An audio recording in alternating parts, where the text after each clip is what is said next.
सुगंधा और उसकी सास कांता के बीच एक अजीब सी जंग रहती थी। ये जंग थी किचन में कौन ज्यादा अच्छा काम करेगा और घर के सदस्यों के दिल जीतेगा।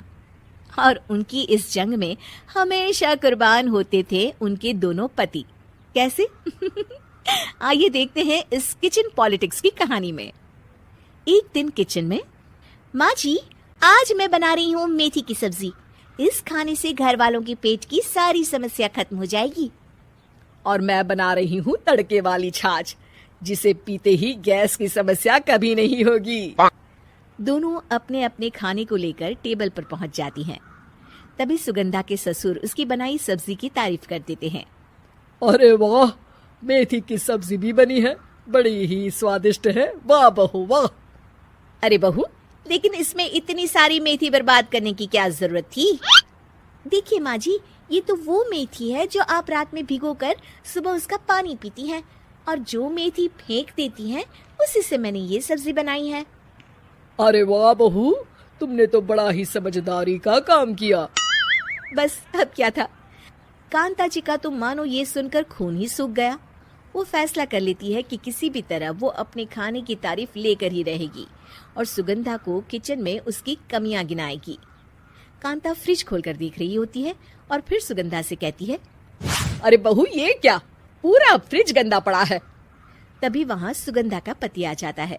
वो सुगंधा को डांट कर कहता है, सुगंधा, तुम्हें कितनी बार कह रखा है कि वायरस फैल रहा है, साफ सफाई का पूरा ख्याल रखना है, लेकिन तुम किचन में इतनी गंदगी रखोगी तो कैसे चलेगा। सुगंधा सास की तरफ देखती है जहाँ वो मुस्कुरा रही होती है। सुगंधा समझ जाती है कि सास ने उससे बदला लेने के लिए ये सब किया है। दोनों रात के खाने की तैयारी में लग जाती हैं। दोनों ना एक दूसरे की तरफ देखती हैं और ना ही एक दूसरे से बातें करती हैं। रात को खाने की टेबल पर एक एक कर दोनों कई तरह के अलग अलग व्यंजन टेबल पर लगा देती हैं और अपने अपने पति के पास जाकर खड़ी हो जाती हैं। अरे खाइए जी खाइए, मैंने बड़ी मेहनत से बनाया है। प्लेट में वो खाना डालती हैं। सुगंधा भी दोनों की प्लेट में खाना डालते हुए कहती है, बड़ी ही मेहनत लगी है इस खाने को बनाने में। हाँ, दोनों को ना चाहते हुए भी सारा खाना खाना पड़ता है। कहीं दही तो कहीं मलाई तो कहीं मसाला। और इन सब के बाद दोनों बड़ी ही मुश्किल से अपने कमरे में सोने जाते हैं। लेकिन अगली सुबह सुगंधा का पति चिल्ला रहा होता है, हाय रे हाय, मेरा तो पेट खराब हो गया। हाय माँ, बहुत दर्द हो रहा है। तो वहीं कांता के कमरे से भी कुछ ऐसी ही आवाज आने लगती है। हे भगवान, इस सास बहू की लड़ाई हमारी जान लेकर रहेगी। जाओ कोई डॉक्टर को बुला कर लाओ। डॉक्टर आते हैं। दोनों को देखकर कांता और सुगंधा से कहती हैं, देखिए, आप दोनों इन्हें खाने में हल्का ही दीजिएगा। हो सके तो रात का खाना जल्दी खाया करे और वॉक किया करे। इतना कहकर डॉक्टर वहां से चले जाते हैं। जिसके बाद एक बार फिर से दोनों बहुएं किचन में जाती हैं और खाना बनाने में लग जाती हैं।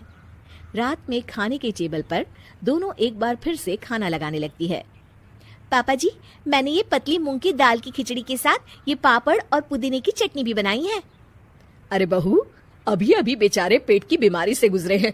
इतना भारी खाना तो डॉक्टर ने भी मना किया है ना। देखिए, मैंने आप दोनों के लिए सूप बनाया है।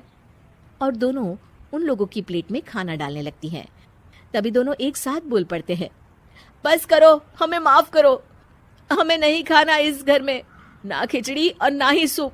हम इंसान हैं, एक वक्त में एक ही खाना खा सकते हैं। बस करो, हमें माफ करो। हमें नहीं खाना इस घर में, ना खिचड़ी और ना ही सूप। हम इंसान हैं, एक वक्त में एक ही खाना खा सकते हैं। इतना कहकर वो दोनों वहां से चले जाते हैं। कहानी का अंत। आप लोग उम्मीद कर रहे होंगे कि अंत में सब ठीक हो जाएगा। नहीं जनाब, अगर सास बहू के बीच सब ठीक हो जाए तो आप ये सीरीज देखे ही क्यों?